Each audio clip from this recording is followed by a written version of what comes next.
Hello बच्चों, कैसे हैं आप सब। उम्मीद करता हूं आप लोग बहुत अच्छे होंगे। आज हम लोग क्लास 11 के एक न्यू चैप्टर के साथ मिल रहे हैं बच्चों। आज हम लोग क्लास 11 का जो चैप्टर नंबर है हमारा थर्ड हिस्ट्री का, जिसका नाम है 3 महाद्वीपों में फैला हुआ साम्राज्य। इस चैप्टर का बच्चों हम लोग एमसीक्यू क्वेश्चंस को पढ़ेंगे, ना केवल पढ़ेंगे बच्चों, उनको समझने की भी बहुत अच्छे से कोशिश करेंगे। तो चले बच्चों शुरू करते हैं आज की क्लास को हम लोग। पहला क्वेश्चन हमारा ईसा मसीह के जन्म से लेकर 630 ईस्वी के दशक तक यूरोप और उत्तर अफ्रीका तथा मध्य पूर्व तक के 2 सशक्त राज्य थे। मध्य पूर्व में कौन से 2 सशक्त राज्य थे? सशक्त मतलब शक्तिशाली राज्य कौन से थे? यहां पे हमारे कुछ ऑप्शन है। ऑप्शन नंबर ए हमारा रोम तथा ईरान, ऑप्शन बी है ईरान तथा इराक, ऑप्शन सी है रोम तथा यूनान, ऑप्शन डी है यूनान तथा ईरान। तो बच्चों इसका सही उत्तर हमारा ऑप्शन ए रोम तथा ईरान। क्या है बच्चों? रोम तथा ईरान। ठीक है, पहले का सही उत्तर हो गया हमारा रोम तथा ईरान। क्वेश्चन नंबर सेकंड है बच्चों, रोम साम्राज्य में शामिल था। रोम साम्राज्य में कौन शामिल है था? तो बच्चों ऑप्शन है हमारा आधुनिक यूरोप का अधिकांश भाग, बी पश्चिमी एशिया, सी उत्तर अफ्रीका का एक बहुत बड़ा भाग।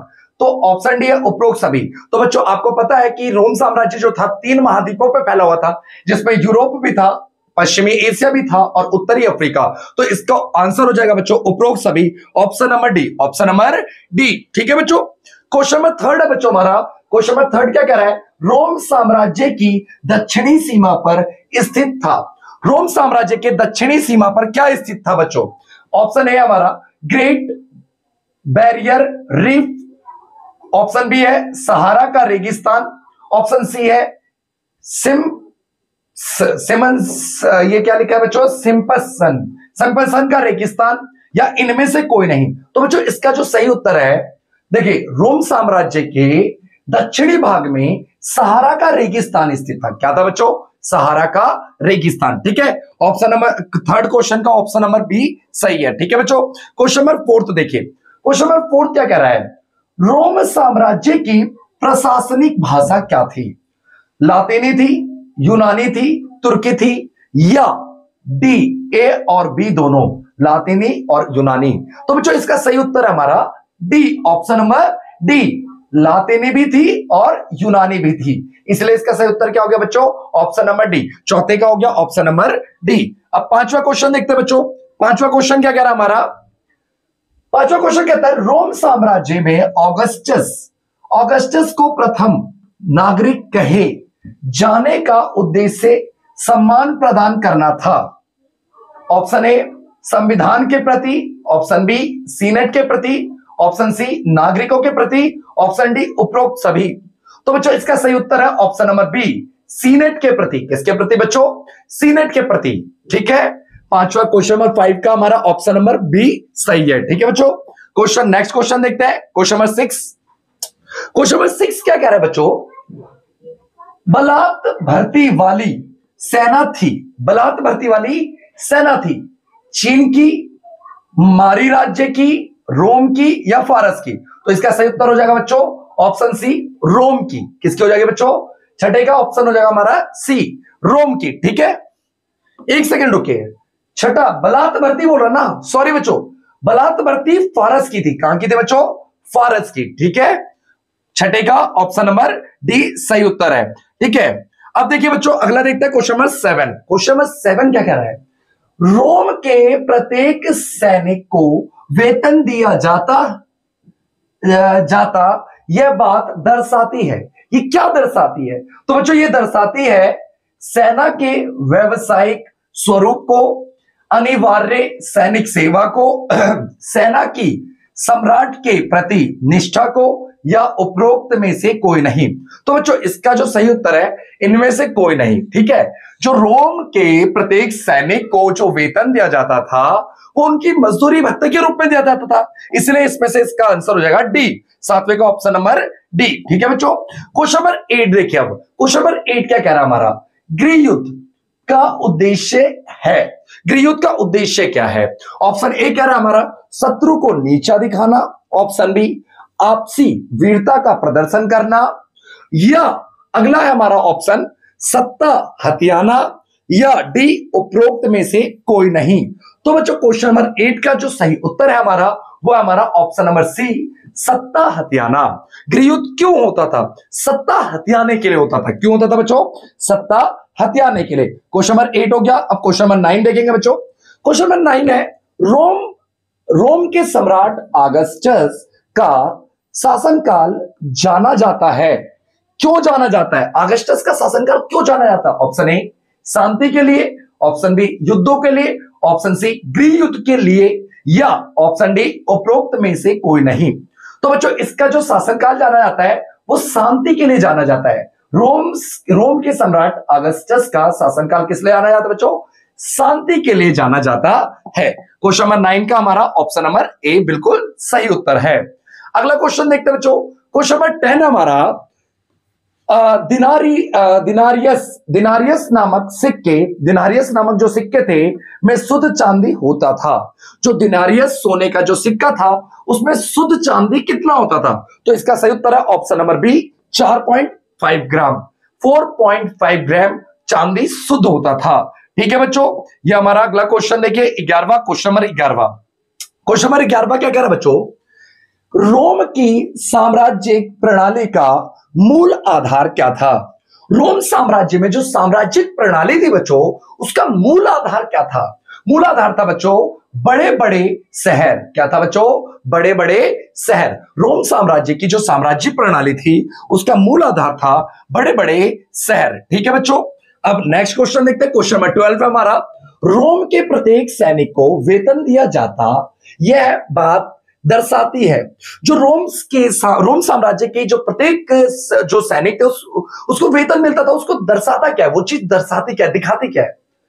सेना के व्यावसायिक स्वरूप को, अनिवार्य सैनिक सेवाओं को, या सेना की सम्राट के प्रति निष्ठा को। क्या दर्शाती है? तो मैंने अभी जस्ट कुछ देर पहले ये क्वेश्चन पढ़ा था बच्चों, इनमें से कोई नहीं। ऑप्शन हो जाएगा डी।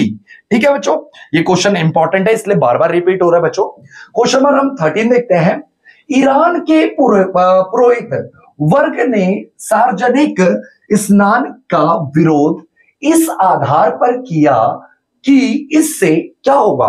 सार्वजनिक स्नान का विरोध क्यों किया था पुरोहित वर्गों ने?